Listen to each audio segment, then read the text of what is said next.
Venom was directed by Ruben Fleischer, stars Tom Hardy, Michelle Williams, and Riz Ahmed.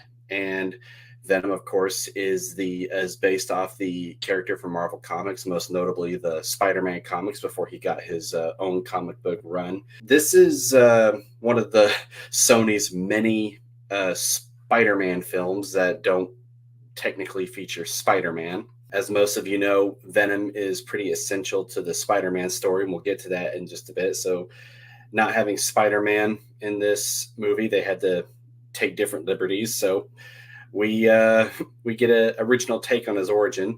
A little brief summary here. Famed investigative journalist Eddie Brock is attempting to expose the corrupt CEO of the Life Foundation, Carlton Drake, during an interview, but that unfortunately backfires, and that cost Brock his reputation as well as his career, his relationship, and so on.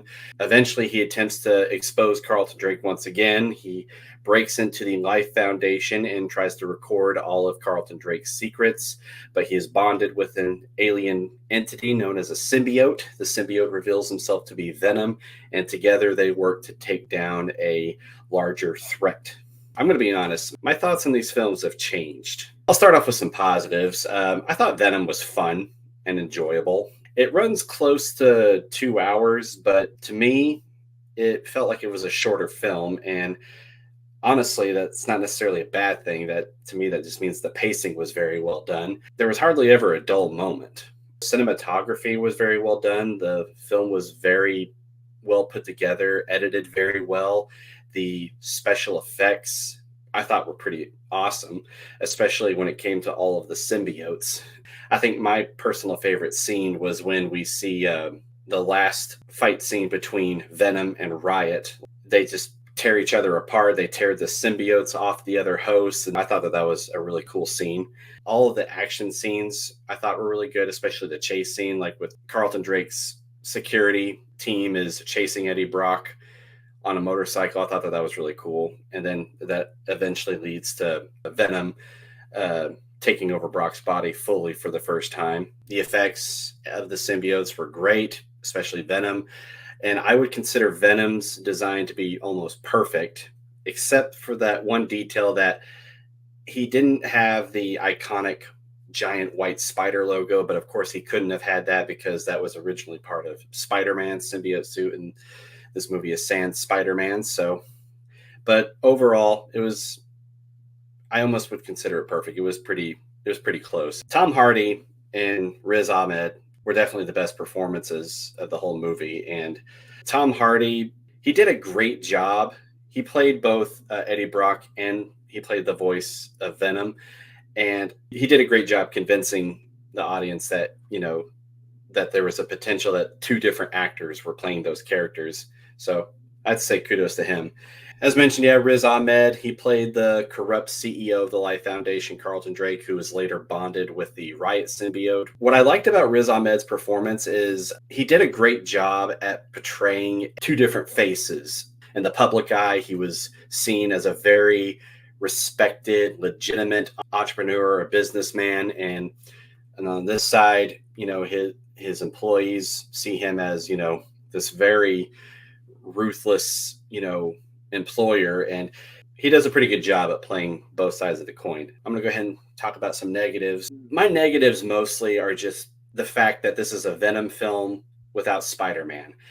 And I'm not saying necessarily that you can't make a Venom film without Spider-Man because, they obviously have. They made two of them, but it's more or less, I was skeptical that his origin was not going to be tied to Spider-Man. The character of Venom is very essential to Spider-Man because he's one of Spider-Man's biggest threats. And not only that, Venom's name is actually influenced because of Spider-Man. In the film, that was just the name of the symbiote.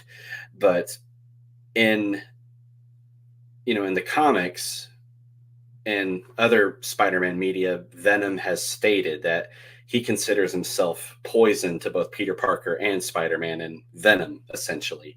So the fact that, I don't know, it's just when you don't, have that element it just kind of undermines the character, and it's just like, why is he called Venom? I didn't really like that. But as an origin story itself, I will say I thought that the story and, the original take on Venom's origin was serviceable, and it could work if I didn't know anything about Venom going into this movie and I just saw it for the first time. I could see myself believing that that was his original story, but I don't. And I knew about Venom. And I just think when you take away, Spider Man, I just kind of feel like it takes away a huge element to Venom's character.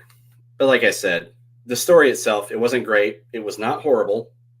It was okay. It was serviceable. It was workable. But it's just, I kind of feel like if you were to maybe make this movie a sequel to some events from the comics, like maybe this is supposed to be more or less the storyline to Venom Lethal Protector, which, there's like some Easter eggs to that storyline, but maybe this could be you could have had like an opening montage where maybe we see like an animated montage where we see Venom interacting with Spider-Man, and like maybe Tom Hardy could have narrated his story and then bringing us into this. That could have been better, in my opinion. But my biggest issue with the story was that I felt like Venom was contained, and it's probably, and actually I know it's been said more often than not, that this film should have been rated R. And I'm going to be honest, I kind of agree, because the film itself was just contained, especially when it came to like the violence and the gore, like because we see people like literally getting their heads bitten off, and there's like little to no blood. That kind of took me out of it, like because it was very tame, and I kind of felt like there could have been more. I know that they were catering to a PG-13 rating, but I just don't really see why the film needed to be PG-13. Like I kind of felt like this movie would have been a lot better if it was like a rated R, like action horror film. But we got what we got, and but that definitely wasn't the case when it came to the symbiote violence. Like I mentioned earlier, like Riot and Venom were literally tearing each other to pieces, and it looked really awesome, especially when they were tearing each other off their each other's hosts. For Venom, I'm going to give it a C. It's serviceable. It's fun. It's enjoyable. Tom Hardy's acting, especially when he's portraying two different characters, I thought was pretty decent, and it was very contained. It had a lot of potential to be something great, and it just didn't live up to that potential.